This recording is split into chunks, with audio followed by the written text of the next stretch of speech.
দীর্ঘ 16 বছরের ফ্যাসিবাদী শাসনামলের অবসান ঘটিয়ে হাজারো ছাত্র জনতার রক্তের বিনিময়ে আমরা একটি রাষ্ট্র পেয়েছি।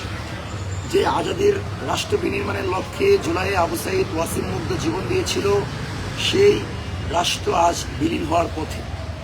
আমরা স্বাধীনতা সার্বভৌমত্বের প্রশ্নে কারো কাছে মাথা নত করতে রাজি না, আমরা কারো সাথে আপোষ করতে রাজি না। এমন পরিস্থিতিতে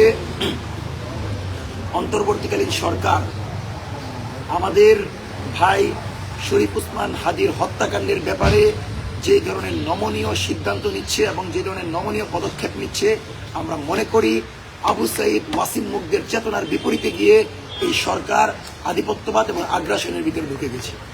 সেজন্য অন্তর্বর্তীকালীন সরকারের এই অবস্থানকে আমরা কোনোভাবেই যুক্তিযুক্ত মনে করি না। দেখেন, 2024 সালে ছাত্র জনতার এই মহাবিপ্লবের সবচেয়ে বেশি সাংস্কৃতিক এবং রাজনৈতিকভাবে ধারণ করেছিল শরীফ ওসমান হাদি। তার ইনকিলাব কালচারাল সেন্টার থেকে শুরু করে আধিপত্যবাদ বিরোধী লড়াইয়ের যেরকম ফাংশন ছিল, এই ফাংশনটা যদি আরো দীর্ঘমেয়াদী করা যায়, আমরা মনে করি বাংলাদেশে আধিপত্যবাদের কোনো আস্থানা গেড়ে বসতে পারবে না। এবং দিল্লির জন্য সবচেয়ে বড় হুমকি ছিল যে শরীফ ওসমান হাদি বাঙালি মুসলমানের সংস্কৃতিকে ধারণ করে সত্য এবং ইনসাফের পক্ষে লড়াই করে গেছে। তো যখন আমরা বাত ব্যথা, প্যারালাইসিস কিংবা আর্থ্রাইটিস, আধুনিক ফিজিওথেরাপি ও পুনর্বাসন চিকিৎসায় নির্ভরযোগ্য নাম ডিপিআরসি। স্পষ্টত একটি প্রজন্ম তৈরির লক্ষ্যে মাঠে নামলাম। একটি প্রজন্ম তৈরি হলো যারা যে কোনো বহিঃশক্তির আক্রমণ, বহিঃশক্তির আধিপত্যের বিপরীতে দাঁড়িয়ে ইনসাফের কথা বলে। তখনই দিল্লি আমাদেরকে হত্যার জন্য তালিকা তৈরি করলো। দিল্লি তালিকা করলো, আওয়ামী লীগ পরিকল্পনা বাস্তবায়ন করলো। এবং আমরা দেখতে পেলাম যে আমাদের নেতৃবৃন্দ আমাদের থেকে চলে গেল, আমাদের বুকে রক্তক্ষরণ হয়।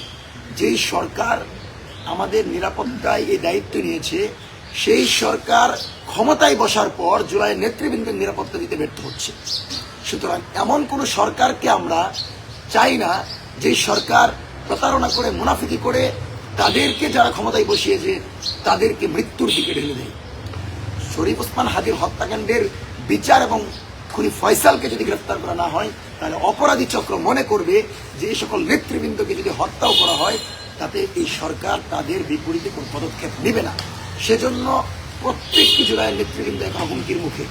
আমরা যারা ঝুঁকিপূর্ণ নাগরিক ছিলাম, সরকারের তো উচিত ছিল আমাদেরকে সম্পূর্ণরূপে নিরাপত্তা দেয়া, কিন্তু আমার ভাইয়ের খুনের বিচারে যে সরকার করতে পারছে না, আমার ভাইয়ের খুনিদের গুলি হয়েছে কিনা, রেজওয়ানা আপার সাথে আমি মিটিংয়ে ছিলাম, উনি বলেছে ব্যালিস্টিক রিপোর্ট করতে নাকি ওনার 10 দিন সময় লাগবে। সেই 10 দিনে যদি ব্যালিস্টিক রিপোর্ট বের হয়, চার্জশিট যদি 30 দিনে দাখিল হয়, তাহলে তো এই বিচার আমরা এই সরকারের আমলে কখনোই পাবো না। আমরা তো এটা কখনো কামনা করি না। এবং স্পষ্টত এই বিচার অন্তর্বর্তীকালীন সরকার থাকাকালীন জানুয়ারির ভিতর, অর্থাৎ আজকে থেকে 23 দিনের ভিতর এই বিচার শেষ করতে হবে। কারণ বাংলাদেশের ইতিহাসে আসিয়ার বিচার দেখেন 27 দিনে বিচার আছে, 8 দিনে বিচার আছে। সুতরাং সরকার যদি ইতিবাচক পদক্ষেপ নেয় এবং আন্তরিকতা থাকে, তাহলে অবশ্যই বিচারটা সম্ভব।